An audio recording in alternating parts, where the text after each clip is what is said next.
మంది లొల్లి పెట్టడం కూడా కాదురా వారు.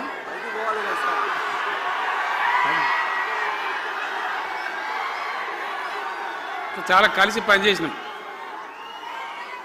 ఆయనకుండే నిబద్ధత, ధైర్యంగా ప్రజా జీవితంలో పనిచేసిన పద్ధతి ఎంతమందికో చాలామందికి ఆదర్శంగా నిలిచినటువంటి వ్యక్తి.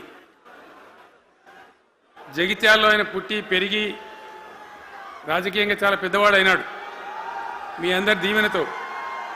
కానీ ఒక జగిత్యాలలోనే కాదు, ఆయనకు పాత కరీంనగర్ జిల్లా వ్యాప్తంగా అట్టనే పొరుగున ఉన్నటువంటి అనేక జిల్లాలలో చాలామంది జీవన్ రెడ్డి గారి అభిమానులు ఉన్నారు. చాలామంది. మీరు లొల్లి పెట్టకుంది, మీ ఫోటోలే బయటికి పోతున్నాయి. అది లైవ్ టెలికాస్ట్ ఉంది, దానిలో మీ బొమ్మలు టీవీలో కనబడుతున్నాయి మీ ఇంటికాడ. లొల్లి పెట్టకుంది ఇక సెట్ అయిందా?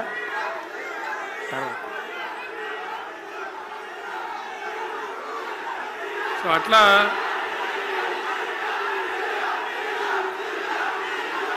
ప్లీజ్ ప్లీజ్ ప్లీజ్ ప్లీజ్ చాలా విషయాలలో ఆయన ఎంతో మందికి ఆదర్శంగా నిలిచినాడు, పనిచేసినాడు.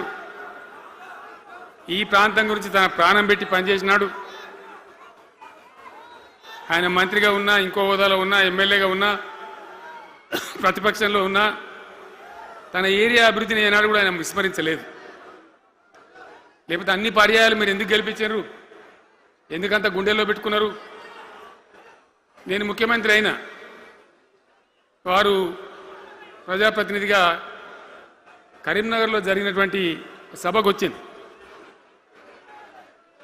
అందరూ మాట్లాడిన చాలామంది, తాను మాట్లాడుతూ ఒకటే మాట కోరిండు. అయ్యాక బోర్నపల్లి అనే కాడ గోదావరి మీద ఒక బ్రిడ్జ్ అవసరం మాకు, అది కంపల్సరీ కావాలి అంటే నేను ఇక హోదాలు బిదాలని మర్చిపోయి ఏంది జీవన మళ్ళీ చెప్పండి అంటే చెప్పిండు ఆయన. వెంటనే అక్కడి నుంచి ఆదేశాలు ఇచ్చి 70-80 కోట్ల రూపాయలు మంజూరు చేసి ఆ బ్రిడ్జి అప్పుడు కట్టించినాం. తన యొక్క నియోజకవర్గం పట్ల, తన ఏరియా పట్ల, తన పరిసర ప్రాంతాల ప్రజల పట్ల ఆయన కనపరిచిన ప్రేమ అదంతా కూడా చాలా అద్భుతం. అందుకే ఆయనకు అంత మంచి పేరు కూడా ఉంది. అది నాకంటే మీకు అందరికి బాగా తెలుసు. ఈ మధ్య వీళ్ళందరూ తయారైంది కదా, ఎవరు అంటే అంటే సర్వేలు చేసి ఇస్తారు. జీవన్ రెడ్డి గారు బీఆర్ఎస్లో చేరితే ఎట్లా ఉంటుంది ఏం కథ అని ఒక 2-3 వచ్చి సర్వేలు చేసింది.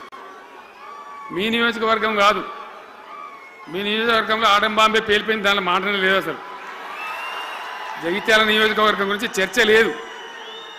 కానీ వాళ్ళు ఏం చెప్పినా సర్వే వాళ్ళు, పక్కనున్న సొప్పదండి కావచ్చు, ధర్మపురి కావచ్చు, మేరిట్ల కొట్టుపల్లి కావచ్చు, ఇంకా చాలా కాన్స్టిట్యున్సీలు కావచ్చు, చాలా ప్రభావం ఉంటుంది జీవన్ రెడ్డి గారిది. ఒక అద్భుతమైనటువంటి దీంతో రాజకీయమైన ఇది వస్తుందని చెప్పి వాళ్ళు సర్వే చేసి చెప్పినారు. అది జీవన్ రెడ్డి గారికి ఉన్నటువంటి విశిష్టత. ఒక నియోజకవర్గానికో 10 మందికో కాకుండా తనకు ఏ హోదా లభించినా, ఏ హోదాలో పనిచేసినా చాలా బ్రహ్మాండంగా ఆయన ఇక్కడ ప్రాంతం కోసం తపన పడ్డాడు. ఒక ఉదాహరణ మీకు కనపడుతుంది. పేరు ప్రతిష్ట లేని వ్యక్తులు గ్రాడ్యుయేట్స్ కాన్స్టిట్యున్సీలో ఎమ్మెల్సీగా నిలబడితే గెలవరు. ఆయన శాసనసభ్యునిగా ఇక్కడ ఓటమి చెందినా ఇమ్మీడియట్గా మళ్ళీ ఎమ్మెల్సీగా పోటీ చేస్తే ఇక్కడ ఉండబడే విజ్ఞులందరూ కూడా బ్రహ్మాండంగా గెలిపించాను. ఎందుకు వాళ్ళు ఎందుకు అంటున్నా? అట్లా కాదు కదా, ఇక్కడ నేను మొత్తుకుంటున్నా, అక్కడ నువ్వు మొత్తుకుంటున్నావు, అర్థమవుతుందా?